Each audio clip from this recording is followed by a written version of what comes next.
Welcome to session 4 of the Simple course. We call sessions 4, 6, and 8 the foundations of the course. In these 3 sessions, I stray far from what I'm relatively knowledgeable about, which is psychiatry, to explore some big ideas that I don't know much about, but that I felt compelled to explore because they are foundational to the rest of the material we'll discuss in the course.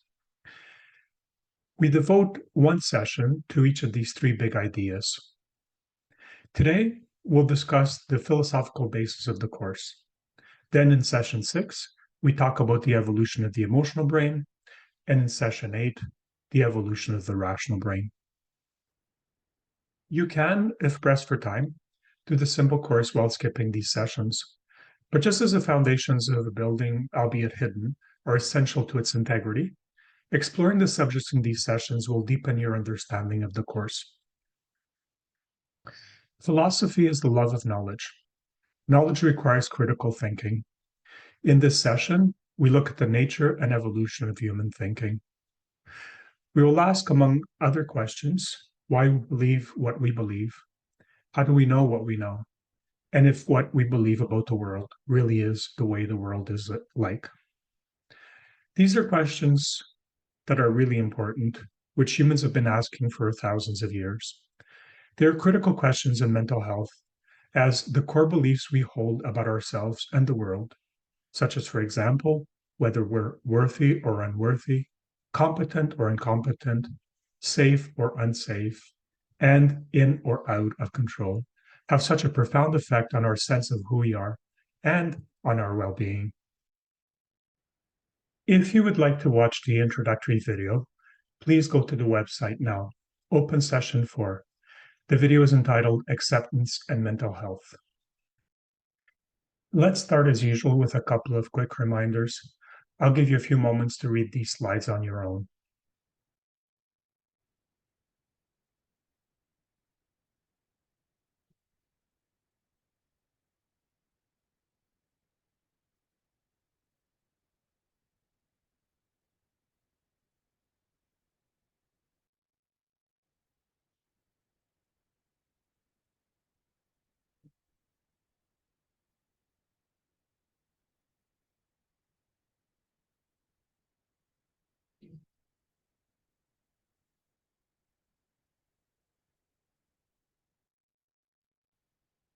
The homework from last week was to start tracking the skills you are learning using the DBT diary card.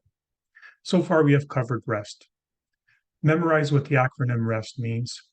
Practice REST if an emotional situation comes up during the week, or practice in your imagination for a past situation. Do this at least 3 times during the week. Keep track of this in your binder or notebook. Submit questions or comments to itssimple2023@gmail.com. Read the simple manual session 4. Start working on a crisis plan. Craft your own personal dashboard. And if you're participating in the live course, let us know if you'd like to work with us during the session on your crisis plan over the coming weeks. We try to be gentle and supportive with all volunteers, and will help you to stay safely in the window of emotional tolerance. To watch our mindfulness practice video, please pause this video now and go to the website.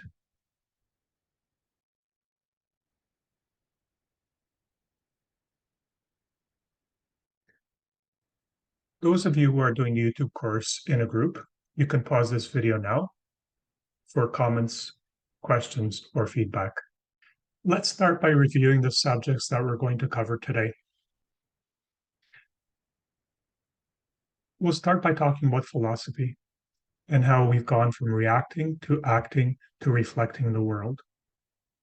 We'll ask, what is metaphysics? We'll explore the Hinduist roots of Western philosophy, and then talk about Plato, the ancient Greeks, and the birth of Western philosophy. We'll move on to the Judeo-Christian tradition and the transition from an idealist to a materialist metaphysics. We'll talk about the return recently to an idealist metaphysics. We'll discuss the lenses through which we see the world. Take a few moments now to rate your satisfaction with how you did your homework over the last week. Remember, this is for your eyes only.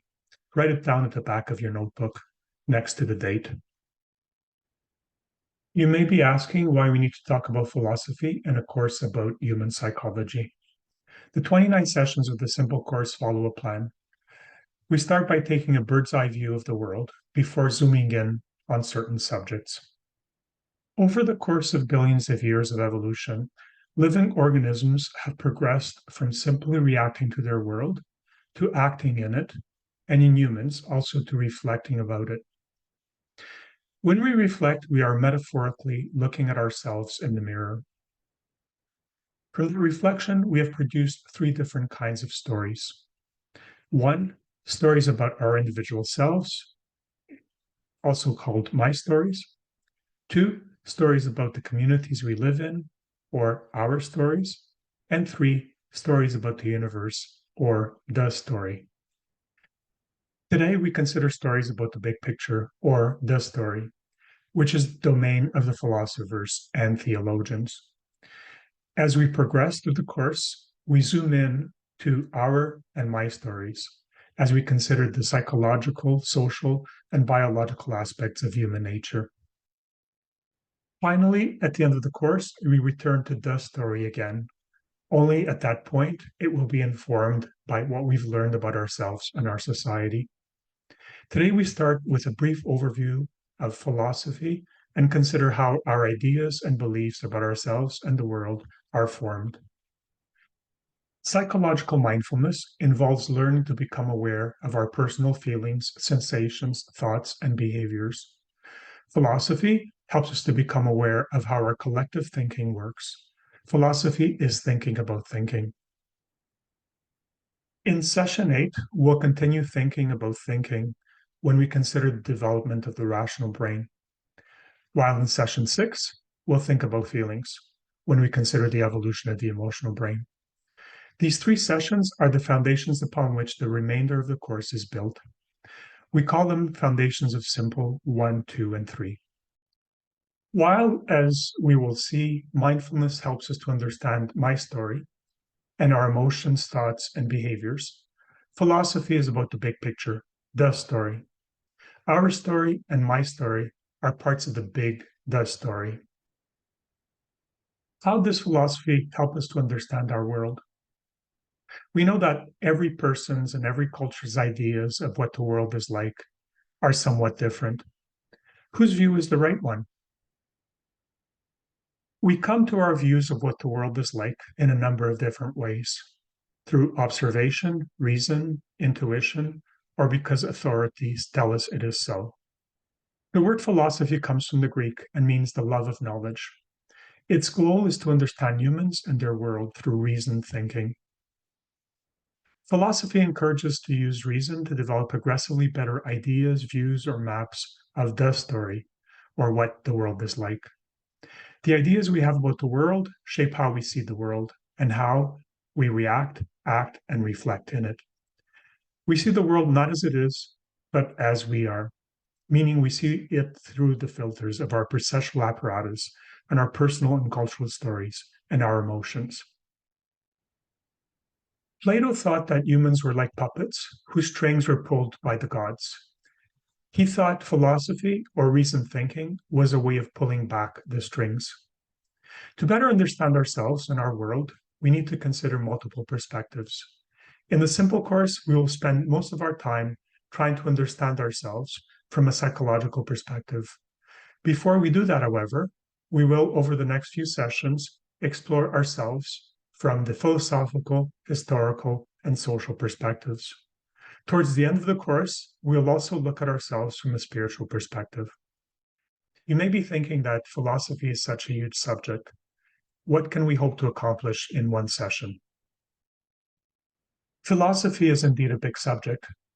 It's often divided into 6 branches: metaphysics, epistemology, ethics, politics, and aesthetics. Natural philosophy, once considered one of the branches of philosophy, became its own separate field and was renamed science. Metaphysics is from the Latin for what is beyond physics. It is the study of the fundamental nature of reality, or what stands behind the world as we see it. Metaphysics is also intimately related to ontology and epistemology. Ontology asks what the nature of being and reality is. Epistemology asks how we know what we know. Today, we will focus on these three. In our session today, we're focusing on metaphysics, ontology, and epistemology. Let's start with metaphysics. What is it and why is it important? Metaphysics asks fundamental questions such as 1, what is the ultimate nature of reality? 2, why is there something rather than nothing? And 3, how do we know what we know? Whereas science studies and describes how nature behaves, metaphysics asks what is nature and how do we know that our views about nature are true? Trying to understand the fundamental nature of reality matters because it is from what we think these fundamental building blocks are that we built our beliefs and worldviews. In other words, a culture's ethics, politics, economy, and psychology depend on what it believes to be the fundamental nature of reality. Today, we'll explore how different assumptions about the fundamental nature of reality have led to very different cultural views. Differences in assumptions about the basic nature of reality are why different cultures such as Eastern and Western, modern scientific and fundamentalist, and atheist and religious are so different. In the session today, we focus on three philosophical questions. 1, is how we see the world the way the world really is?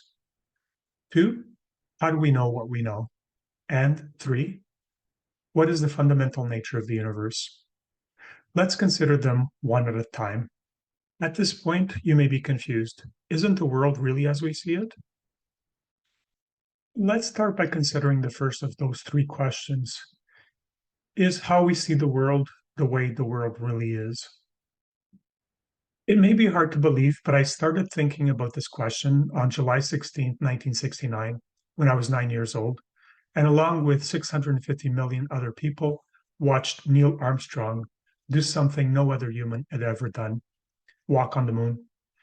After the breath-holding suspense and excitement of that event, I tried to resume normal life by going back to the playground of my childhood, the huge backyard that my grandparents shared with many neighbors.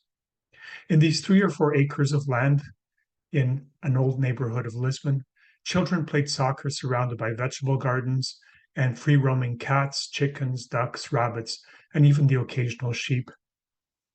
I couldn't, however, get into the game and found myself instead staring at a chicken, pecking away at corn on the ground. And I suddenly realized that she had no clue that at that very moment, Neil Armstrong was somewhere on the moon. I realized that chicken could not understand our human world because her brain was so different from ours. I then made another leap and asked, what if there was a being out there as far beyond us as intelligence as we are beyond that chicken? Would we, like the chicken, be living in a world with them and yet have no clue of what the world was like? That made me realize that we see the world not as it is, but as we are.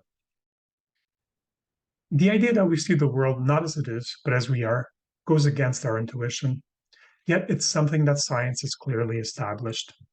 Let's think about this for a moment. How we see the world depends on 1, our sensory apparatus, our vision, hearing, etc., and 2, our cognitive processing of the information we receive from the world.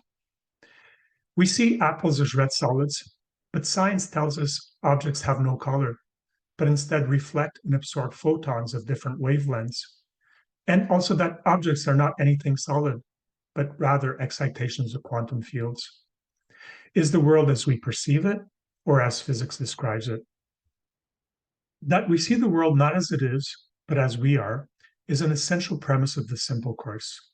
In this course, we take the view that how we see the world is determined by how we think and feel.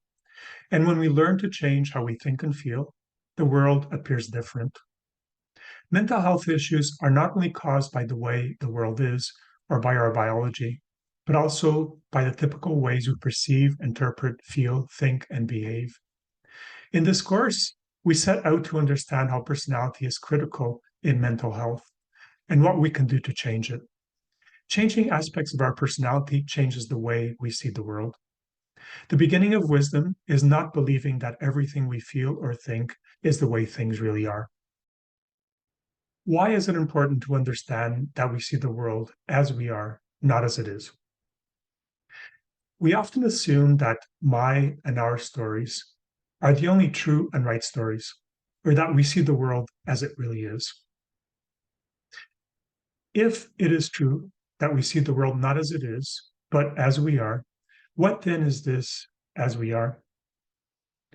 As we are includes our perceptions, thoughts, beliefs, and actions. As we are is my story, which is embedded in our and the stories. As we become more mindful of our sensations, thoughts, feelings, and behaviors, we realize my and our stories are not reality, but only one of the many ways we try to make sense of the world. If we understand this, we are less likely to try to impose our stories on others and more likely to accept they have their own. If we struggle in the world, we start to realize that changing the patterns of how we think, feel, and behave can ease that struggle. We also come to realize that our three minds, the emotional, rational, and wise minds, often feel, think, and want to do different things. This realization puts us in a position to decide which of these three minds we want to listen to and foster. The death of Socrates is depicted in this painting by Jacques-Louis David. Accused of corrupting the Athenian youth by teaching them how to think and also to question authority, Socrates was tried by a jury of 500 of his fellow Athenians and condemned to death. The vote was 282 to 220. Socrates was given the opportunity to suggest his own alternative punishment and could have avoided death by agreeing to go into exile. He proposed instead a very modest sum of money. His proposal was rejected. Socrates was 70 years old when he died. He's truly one of the immortals. His advice has been echoed through the ages. He famously encourages to know ourselves and to not pretend to know what we don't know. We all think we see the world as it is, but we really see it as we are. We all have views about, models of, or lenses through which we see the world. This is just how we are. We are biological, psychological, social, and spiritual beings, and each of these aspects of who we are influences how we see the world and also changes over time. To know ourselves and know what we don't know, we have to understand what affects and influences our feelings, thoughts, and worldviews. In the simple course, we will explore our feelings, thoughts, and worldviews and what influences them.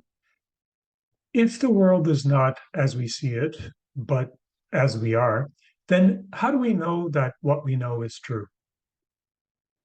How do we know what we know is our second philosophical question.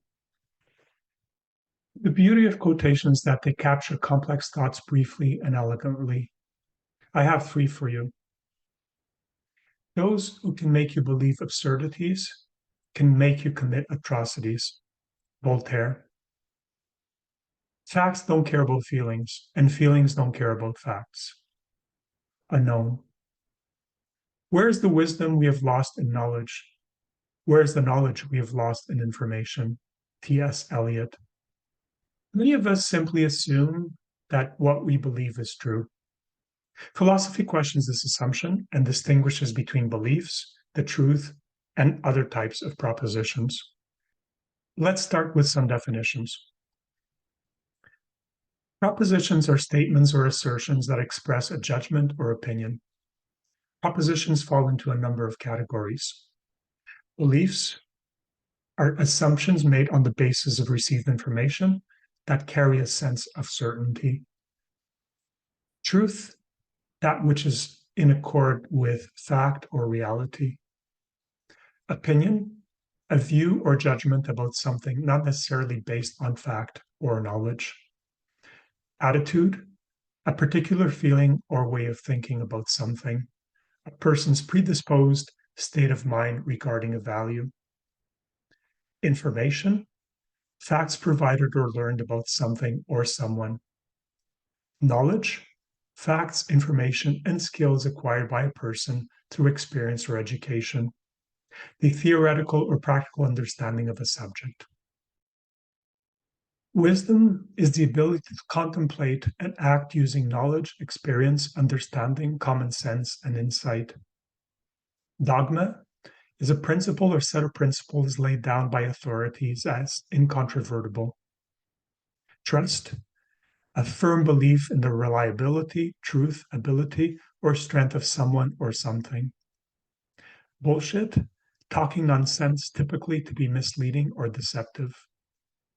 Conspiracy theories, an explanation for an event or situation that involves a conspiracy by sinister and powerful groups. Motivated reasoning is the unconscious tendency of individuals to reason in ways that fit their preferred end or goal. The quality and soundness of a culture's collective ideas and thinking is the basis on which that society prospers or declines. Keeping the above categories in mind may help improve the quality of our own thinking. In the present day world, is expertise dead? A 2017 book by political scientist Tom Nichol, entitled The Death of Expertise, The Campaign Against Established Knowledge and Why It Matters, addresses this subject. Let's briefly look at some reasons why, in today's world, there's so little respect for expert opinion. There's a difference between people who can talk about a subject and those that are experts in it. The ancient Greek philosopher Pythagoras founded a school that offered students two streams of instruction, the exoteric and the esoteric. The exoteric stream offered students a brief introduction to philosophy. The esoteric stream was for those interested in in-depth knowledge of philosophy. Experts are people who have in-depth knowledge of their field and tend to have nuanced and complex views. Non-experts who have superficial knowledge of the field often have simple and definitive views, which they strongly stand by. According to the Dunning-Kruger effect, people who lack knowledge and skills in a certain area often overestimate their competence in that area. By contrast, those who excel in a given area are prone to thinking that their knowledge and skills is accessible for everyone, and they tend to underestimate their abilities. Today, with the internet, we have ready access to a flood of information of varying quality. Everyone can do online research, and some people believe that this research makes them experts in a variety of subjects. This reflects a lack of appreciation for the quality and depth of knowledge. Democracy means that everyone over a certain age votes for the representatives and is equal before the law. People, however, assume that democracy also means that everyone's opinion is equally valid. That's not what it means. Increasingly, we are putting our trust not in experts, but in celebrities, influencers, and intellectual gurus. Evolutionists programmed us to trust not experts who are not necessarily good at communicating information, but these extroverted, opinionated people who project certainty and confidence. Those who seek leadership positions, power, fame, fortune, and influence tend to be self-serving, narcissistic, and convincing, but not necessarily knowledgeable in the most important problems our society faces, or competent at addressing them. Their arguments are motivated by their interests, not by the pursuit of truth. Because reality is so complex, easy answers are persuasive, but almost always wrong. It's important to consider the motivation of the people offering these answers. On a BS meter, they range from well-intentioned but wrong to outright fraudulent. Take, for example, popular media figures who have no background or expertise in virology, but who readily dispense strong opinions about it. These strongly expressed opinions tend to be much more captivating and persuasive as they appeal to emotions than the nuanced discussions between expert virologists. Millions of people listen to Joe Rogan talk with his guests about virology. Few listen to the experts in the This Week in Virology podcast. True experts in the field tend to be secure in their knowledge and are often quite humble. The podcast Decoding the Gurus has devised a tongue-in-cheek but brilliant guru meter scale by which they rate popular media figures. One of the items on the scale, to give an example, is galaxy brainedness. Some gurus may be experts in a certain field, but they readily leave their lane and make definitive pronouncements on matters in which they have no expertise. Beware of easy answers. One becomes an expert by knowing more and more about less and less, until one finally realizes that they know everything about nothing. This and the following slide lists some features of popular media gurus according to the Decoding the Gurus podcast.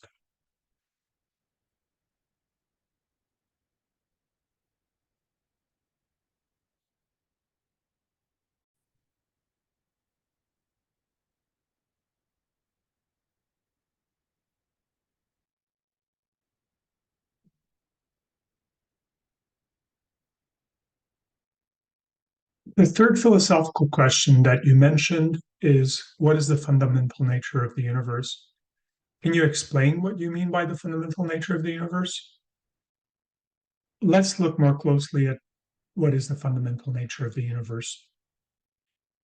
All that exists in the known universe seems to fit into 5 categories. 3 of these categories appear to be fundamentally material. 2 of them appear to be mental. The question of what is the fundamental nature of the universe asks if these 5 categories can be reduced to a single irreducible entity. That's what philosophers refer to as an ontological primitive. In other words, is there only one fundamental substance in the universe? And if so, what is it?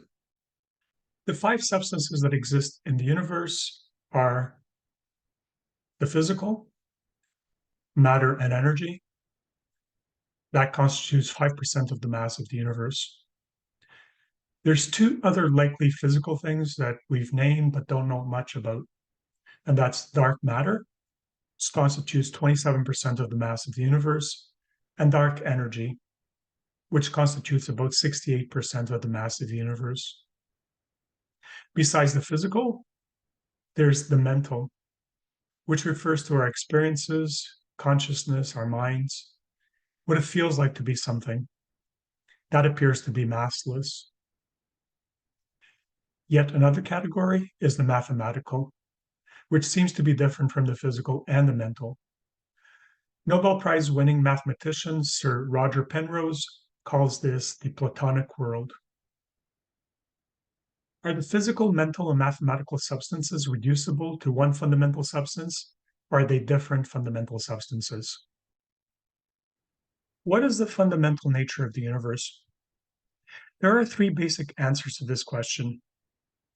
Nature basically consists of 1, matter, 2, consciousness, or 3, both consciousness and matter.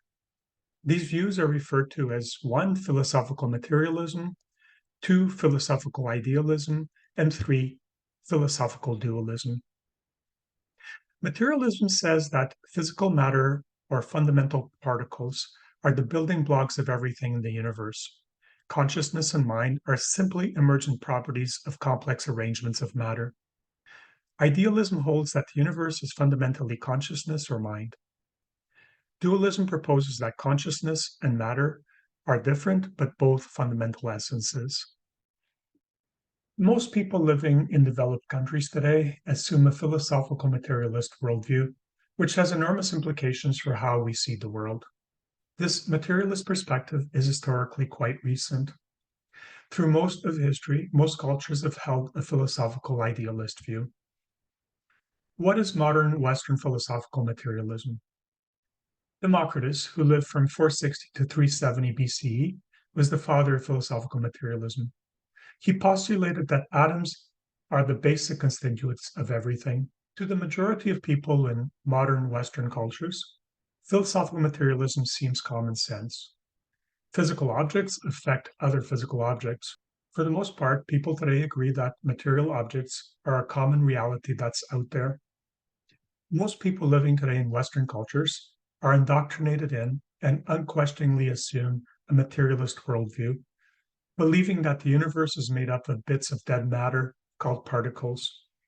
We also believe that consciousness arises from complex arrangements of these particles in the brain, and that a person's consciousness ceases at death.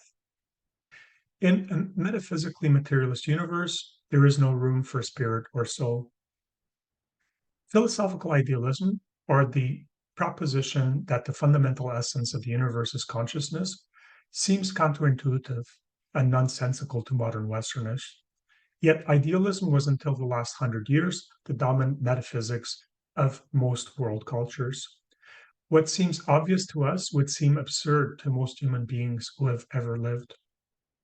Most importantly, modern physics is compatible with an idealist and not with a materialist worldview. A brief survey of the history of metaphysics may help us to understand this. While the dominant philosophical materialist worldview was supported by Newtonian physics, quantum physics is more compatible with an idealist worldview. People often claim that science is based on and supports philosophical materialism. It does not. Science is a method of inquiry. It does not speculate about the fundamental nature of the universe. What does support philosophical materialism is scientism. Let's consider the difference between science and scientism. Science is a method that can be applied to study any phenomenon, even those for which we don't currently have a scientific explanation. Scientism, on the other hand, is the view that anything that can't be explained by a current materialist theory is nonsense. Current materialist cosmology holds that the elementary particles and the four forces we are aware of arose spontaneously in the Big Bang from nothing, that the universe is random, will eventually end, and there will be nothing. Metaphysical materialism is a nihilist story. From it follows the view that the only meaning life has is that which we choose to give it. If life is short and there's nothing else, then it may make sense to enjoy it while we can by putting ourselves first and grabbing as much pleasure, power, fame, and money as we can. Can metaphysical idealism give us a more positive and meaningful story that is also more compatible with modern physics? Let's briefly consider the history of metaphysics. The history of metaphysics helps us understand the evolution of human ideas regarding the basic nature of the universe. Let's start with ancient Hinduism. After the Mesopotamian and Egyptian civilizations, the Hindu culture and religion, which arose in India's Indus Valley around 3000 BCE, is the world's oldest civilization. Hindu culture and religion has evolved over the centuries and remains alive today. Hindu religion greatly concerns itself with the inner realm of the mind and consciousness. Buddhism is a branch of Hinduism in the same way that Protestantism is an offshoot of Christianity. Hindus and Buddhists have been great explorers of the mind and instrumental in developing techniques such as meditation, mindfulness, and yoga. The word yoga means path to God, of which there are four: the paths of knowledge, love, work, and psychophysical exercises. Hindu psychology is centered around 1, the four duties, meaning what people want, 2, 4 life stages, and 3, 4 social stations. Western science has mostly focused on the outer material realm and neglected the interior one that Hinduism explores. Until recently, Western culture's understanding of consciousness was less sophisticated than the Hinduists and Buddhists. In the last 40 years, Western culture has begun to pay attention to the Hindu and Buddhist wisdom traditions and its insights into the mind. Hinduism's greater focus on the inner compared to the outer realm informs its metaphysics. Hinduism views consciousness as the essential nature of reality. Hinduism's idealist metaphysics holds that reality is composed of 3 bodies or realms of experience. 1, the causal body or realm, is the ground of all being, or the universal creative consciousness that is the basic essence of everything. The causal body is the fundamental realm of all existence. It is close to what we in the West call God. The closest that humans come to experience this realm is during deep dreamless sleep or states of meditation in which the meditator experiences nothingness or pure consciousness. The second body is the subtle body or realm. It's the consciousness that arises from the causal realm and is perceived by people as their interior mental world. In Western culture, we call this the imagination. In Hinduism, the subtle realm is more real than the material world and is immortal. We experience the subtle body in its purest form during REM sleep when we dream and our experience of the material world is suppressed. The third body is the gross body or realm. It is consciousness manifesting as matter. This is the least substantial of the three realms, since it is the least permanent. We experience the gross realm as all that is material in the external world, including our bodies. Hinduism arrived at the view of the bodies through lengthy contemplation of consciousness. This view is, as we will see, supported by modern physics. In Western culture's philosophical materialism, the gross body or material world is the only realm that is real. Hinduist idealism influenced Western culture. To understand how that happened, we need to consider Pythagoras. Pythagoras lived from 569 to about 500 BCE. He was born in the island of Samos and is said to have traveled to Egypt and India, where he was exposed to Hinduism. He was one of the early Greek pre-Socratic philosophers. He lived during a period in which Greek culture was transitioning from making sense of the world primarily through the myths of the Greek gods to trying to understand it through philosophical inquiry. Pythagoras founded one of the first Greek schools of wisdom in Croton in southern Italy. The Brotherhood of Pythagoreans devoted themselves to the study of mathematics. Pythagoras believed that numbers rule the universe, and the Pythagoreans gave numerical values to many objects and ideas. These numerical values, in turn, were thought to be endowed with mystical and spiritual qualities. Pythagoras greatly influenced Socrates and his famous students, Plato and Aristotle. The idealist metaphysics lineage can be traced from Hinduism to Pythagoras and then to Plato. Plato lived from 428 to 347 BCE. His idealist metaphysics are illustrated in the allegory of the cave. They are remarkably similar to Hinduism's metaphysics. In the allegory of the cave, the light source or sun is Hinduism's causal body, the puppets the subtle body, and the shadows the prisoners see on the wall of the cave the gross body. To watch a video on Plato's allegory of the cave, please pause this video now and go to the website. Coming next in the idealist lineage is Judeo-Christian metaphysics. Western culture originated in ancient Greece, whose thinking was in turn influenced by Hinduism. Christianity's idealist metaphysics, therefore, not surprisingly, are quite similar to that of Hinduism and Plato. Hinduism's causal body is in many ways similar to the sun in Plato's allegory and God in Christianity. Hinduism's subtle body is similar to Plato's puppeteers and their puppets and Christianity's soul. Finally, Hinduism's gross body is similar to Plato's shadows and Christianity's body. Beginning at the time of the scientific revolution and culminating with modernity in the late 19th and early 20th centuries, there was a transition in Western culture's dominant metaphysics from idealism to materialism. Plato was mostly concerned with metaphysical questions, whereas Aristotle preferred to theorize about the material world. The Christian Church, which after the fall of the Roman Empire became the keeper of Western culture, adopted an Aristotelian and Ptolemaic classical Greek worldview. Aristotle's theories about biology, physiology, and motion, and the 2nd century Greek astronomer Ptolemy's theories about the celestial bodies were accepted on authority by the Western intellectual elites and the Church for over 2,000 years. These theories started to be contested in the 16th century, when the scientific revolution's empirical scientific method began to be used to study the world. Rather than accept a view of the world based on ancient authorities, science based itself on observation and experimentation. What exactly was the scientific revolution?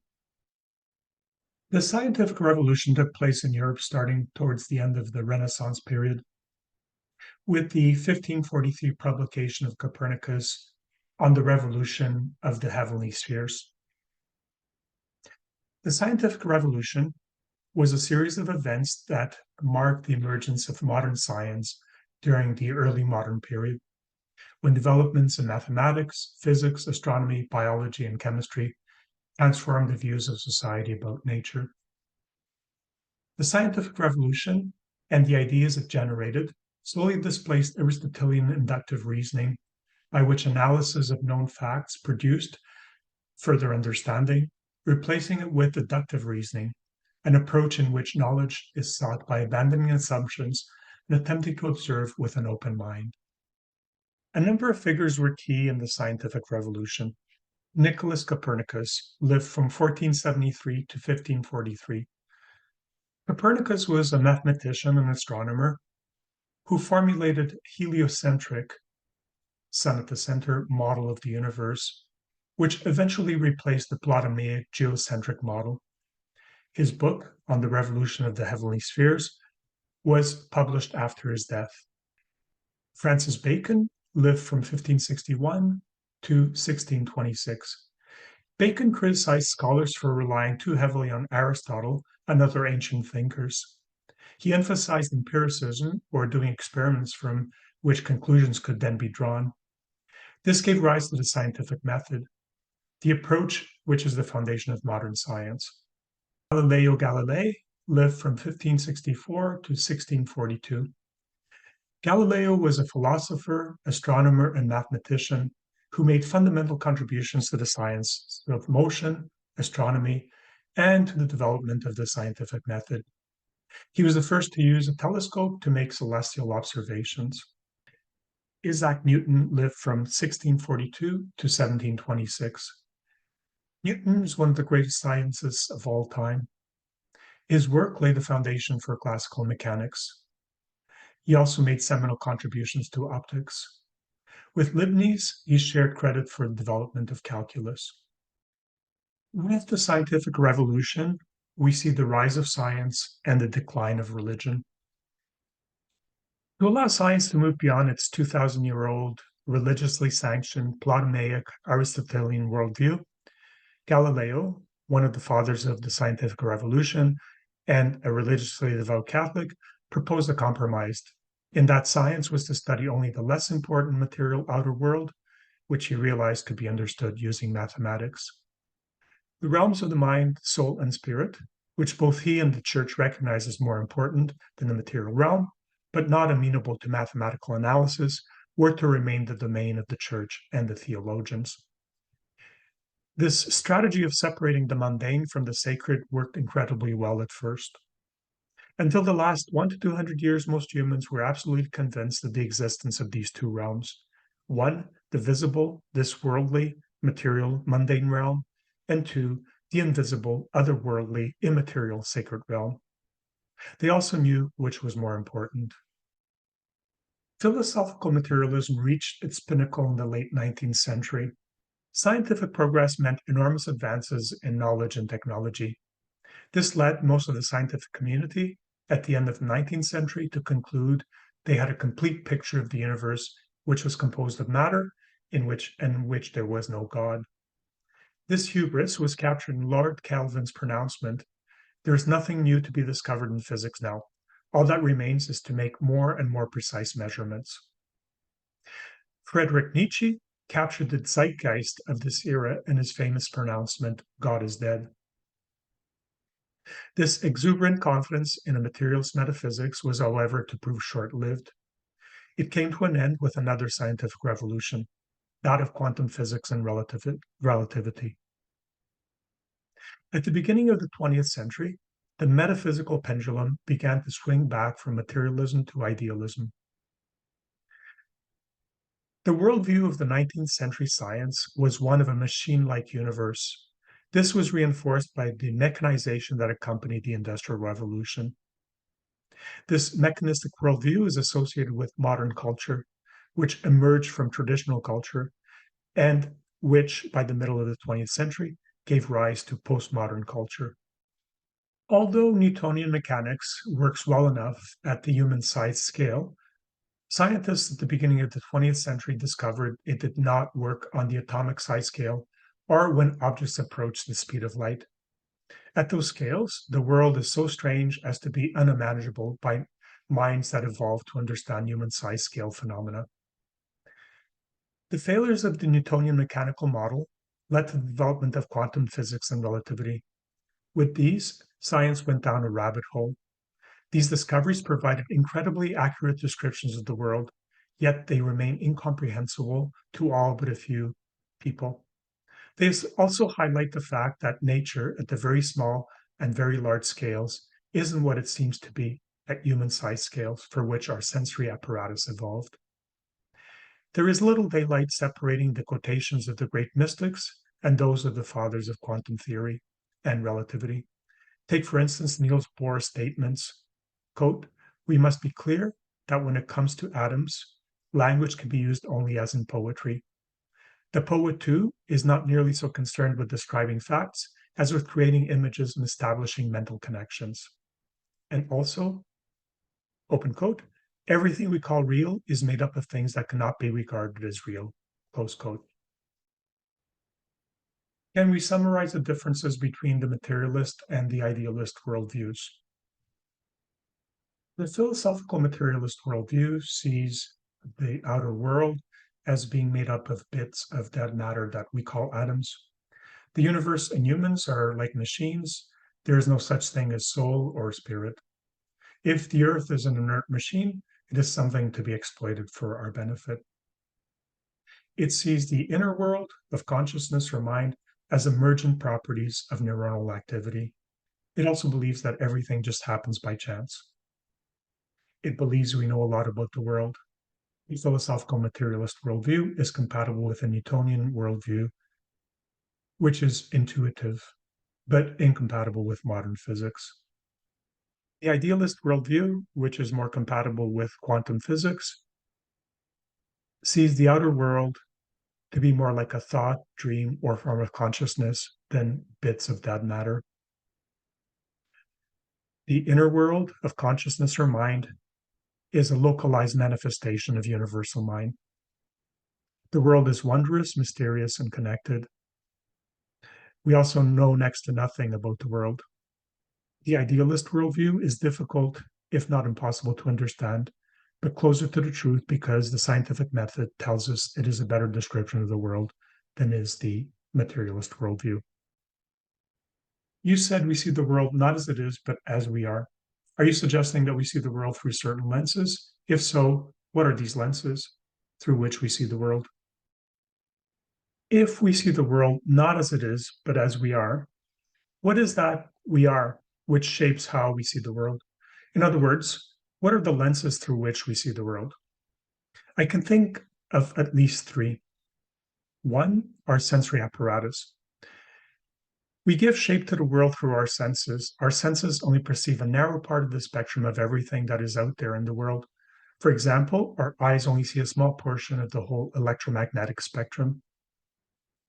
Two, our cognition, which includes both the limits of our intelligence as well as the ideas we use to structure what is out there in the world. That's another lens through which we see the world. Integral theory stages of growth attempt to describe this. And three, our mood and feelings, which arise from instincts, also shape how we see the world. When we're angry or afraid, we see the world very differently than when we're happy or calm. For now, we'll just touch on points 2 and 3 by introducing two subjects that we will return to later in the course: integral theory and instincts. Our beliefs about the world influence how the world appears to us. These beliefs have changed over the course of human existence. This idea is explored in integral theory. Integral theory is philosopher Ken Wilber's attempt to place a wide variety of theories and thinkers into one single theoretical framework. We'll touch on a couple of its concepts. According to integral theory, all of human experience fits into 4 quadrants: I, it, we, and its. My, our, and the worldviews are stories about what lies in each of these quadrants. I is consciousness/mind. It is all that is material. We is anything that happens between beings that are conscious. Its is when material things come together in complex ways, such as systems. Homo sapiens is 200,000 years old. How humans live, our culture, and technology has changed enormously over that time. Our worldviews, or the stories we have about ourselves and the world, are very different now from what they were in the past. The evolution of human worldviews is described by the integral stages of growth and development. Today, we will focus on how these worldviews have evolved from traditional to integral to become more adaptive to contemporary circumstances. These integral stages are cognitive or belief lenses through which people see the world. People at different stages of development have different beliefs and therefore see the world very differently. The stages of development describe broad cultural patterns evolving over long periods of time. They intersect with other factors influencing culture, such as national, ethnic, socioeconomic, and generational differences. There are clearly other cognitive lenses through which we see the world besides the integral stages of growth. For example, different generations seem to have slightly different lenses and attitudes.